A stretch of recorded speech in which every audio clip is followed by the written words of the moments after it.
Les enfants ne sont pas punis pour les péchés commis par leurs parents, pas plus que les parents ne sont punis pour les péchés de leurs enfants.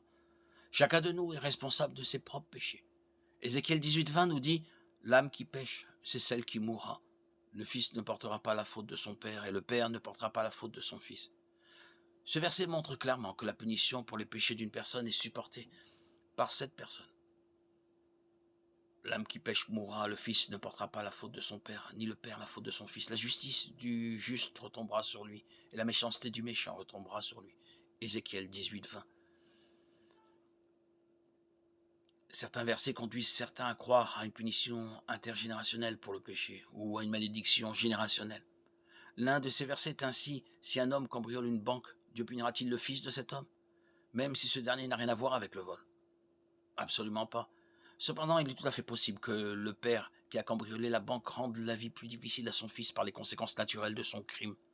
De plus, si l'homme enseigne à son fils les techniques de cambriolage de banque, il y a de fortes chances que le fils suive le même chemin de malhonnêteté. Dans ce cas, le péché est copié par le fils et la punition pour le péché s'ensuit. Exode 25 nous dit: tu ne te prosterneras pas devant elles et tu ne les adoreras pas. Car moi, l'Éternel ton Dieu, je suis un Dieu jaloux qui punit le péché des pères sur les enfants jusqu'à la troisième et la quatrième génération de ceux qui me haïssent.